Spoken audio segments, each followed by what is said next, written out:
Welcome, welcome, friends. I bid you all love and peace, knowledge, wisdom, and healing. I am doing a video on love, and I wasn't even aware that today was Valentine's Day. So before I start my video on love, I just want to give you a few facts that have been distorted, just like most things that we've been taught. Cupid is Eros, and Eros is desire. And Eros in Greek mythology is the wife of Logos, which we know is Jesus, divine reason, perception, understanding. So we've been totally duped into believing that Cupid, Valentine's Day, a day of love, is all supposed to be about fleshly desire. It's not. It's supposed to be about righteous, reasonable desires. Not about sensual, sexual desires.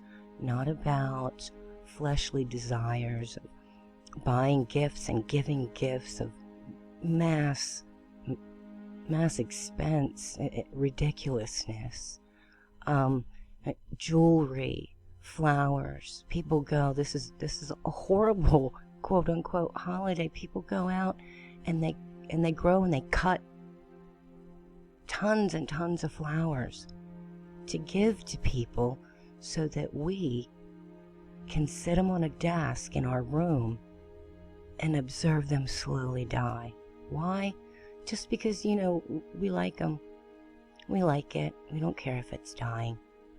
So this holiday has been completely turned topsy-turvy, upside on its head, just like everything else. But I intend today to talk about the true meaning of love. I had a request to create a video. Shout out to Martin.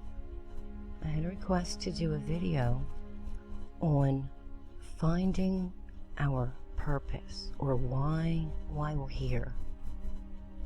I know that I've asked myself tons of times, why am I here? And what is my soul purpose, or what is my soul's purpose? We are here to wake up and realize who and what we truly are. We are part earth flesh and part divine light energy, made in the image of God, which is the good. We are here to discover that light hidden within each of us in the darkness of our flesh. That's why we're here. Man, know thyself. The Gospel of Thomas. If those who lead you say to you, look to the kingdom, it is in the sky, then the birds of the sky will precede you. If they say to you, it is in the sea, then the fishes will precede you. Rather, the kingdom is inside of you and outside of you. When you come to know yourselves, then you will be known, and you will realize that you are the children of the living Father. But if you do not come to know yourselves, you will live in poverty and be that poverty.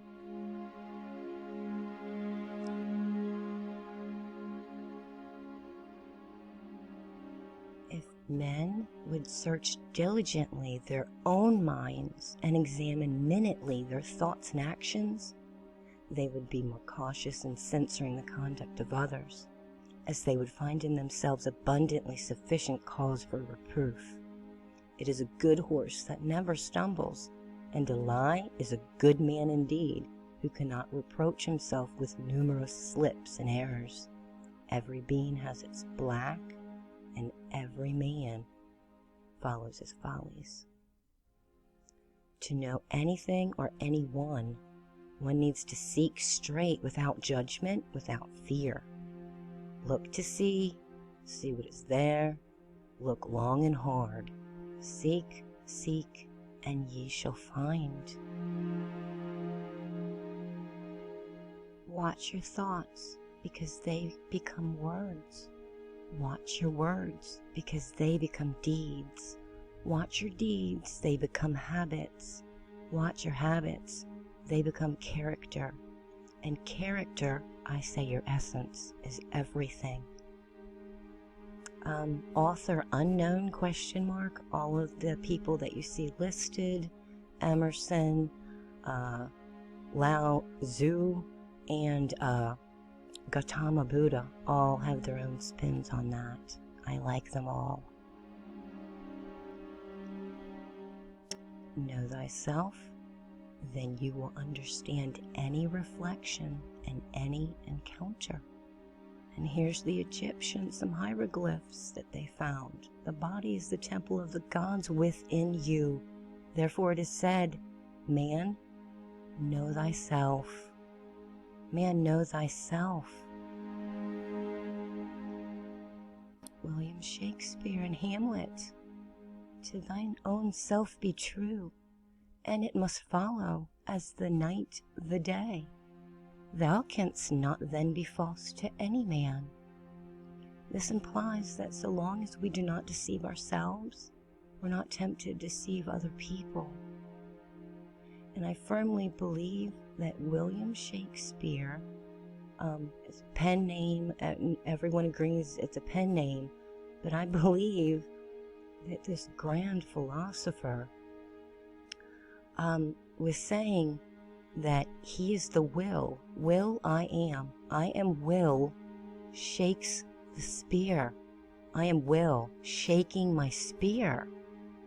It is a struggle, you guys, with our will, the fleshly will, and our desires, and the will of the Father, or the good righteous desires. Gospel of Thomas 1:6.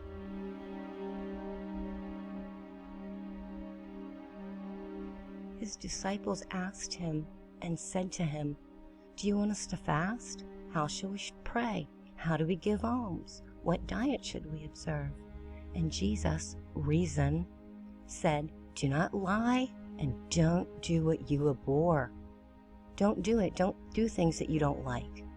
For all things are manifest in the sight of heaven, and there's nothing hidden, which will not be revealed, and there's nothing covered, which will remain without being uncovered.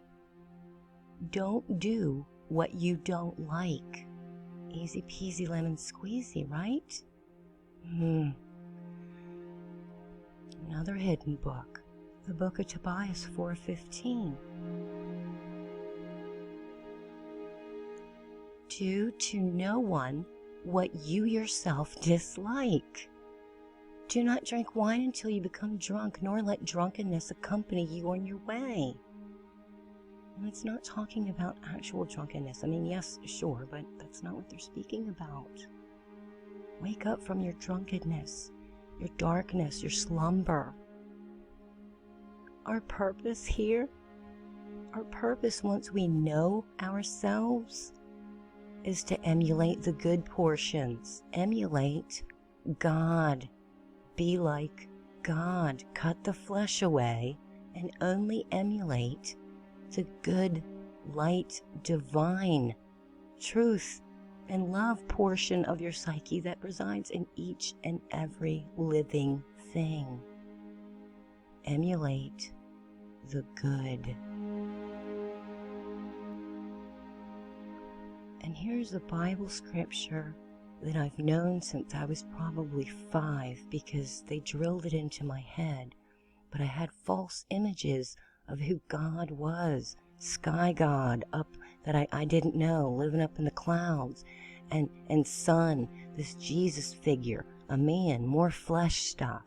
Here's my own interpretation of John 3:16. For God, the good portion of the psyche, so loved the world, the body, the flesh, mankind, that he gave his only begotten Son, which is the way, the truth, the light, and those three are reason, perception, and understanding, the Logos, Jesus, that whosoever believes, and in this case it means uses, applies, and practices, takes it within, Christ within, and uses it, lives it, shall not perish, but have everlasting life. That makes me feel so much more peaceful.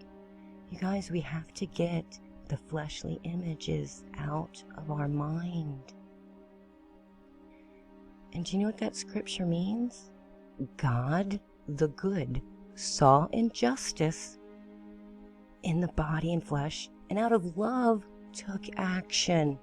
That's our purpose, you guys. That's our purpose. Emulate the good.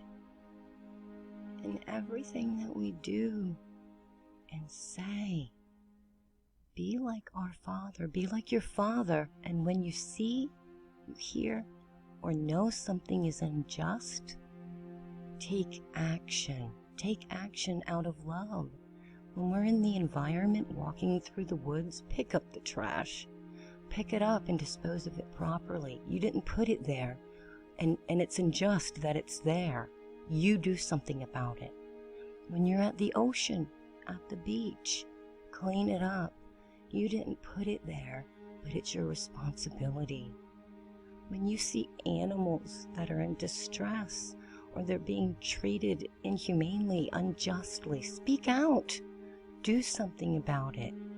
All animal life, every animal that you see, if there's a way that you can step in, righteousness can step in and help, be like your Father. And when it's unjust, take action. Out of love, take action. Help the animals. Help the animals.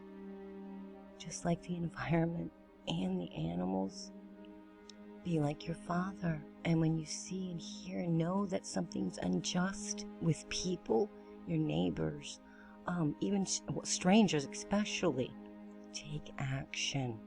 Take action out of love.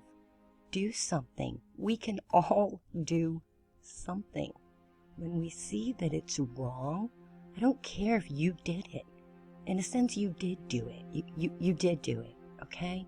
We see something, do something about it. Say something about it. Don't just sit silent. We all have gifts. We can all reach out and help. Out of love, I beg you. Mark 12. And one of the scribes came, and having heard them reasoning together, see, Jesus was there, reason, perception, understanding, and perceiving that he had answered them well, asked, which is the first commandment of all? And Jesus answered, the first of all commandments is, hear, O Israel, the Lord our God is one Lord. The light is one in all living creatures. And thou shalt love the Lord thy God with all thy heart, soul, mind, and strength. This is the first. And the second is exactly like it. Love thy neighbor as thyself. There's no other commandment greater than these. And your neighbor is every living thing that surrounds you. That's your environment, that's the animals, it's the plant life, and that's people. Love, love, love. The end of all things is near. Therefore be clear-minded and sober, so that you can pray and seek. Above all, love one another deeply, because love covers a multitude of sins. Show hospitality to one another without complaining. Stand up and do something. It is your responsibility to do something. Don't tell everybody that you're doing it. Don't even tell the person if it's possible. If you know you can help someone or something, just do it. Just get up and do it.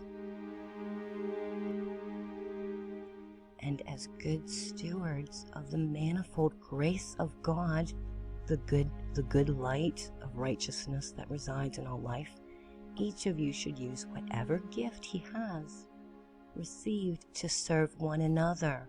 If anyone speaks, he should speak as one conveying the words of God, good, righteousness, fairness, compassion, and love. If anyone serves, he we should serve with the strength that God, the good, the righteousness provides, so that in all things God may be glorified through Jesus Christ, the Logos, which is reason, perception, and understanding, to whom be the glory and the power forever and ever. Amen. I love you all. I love you all.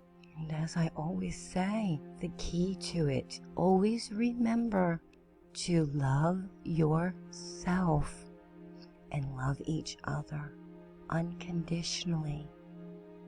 This is your key. This is your key to every door that you will come to unlock.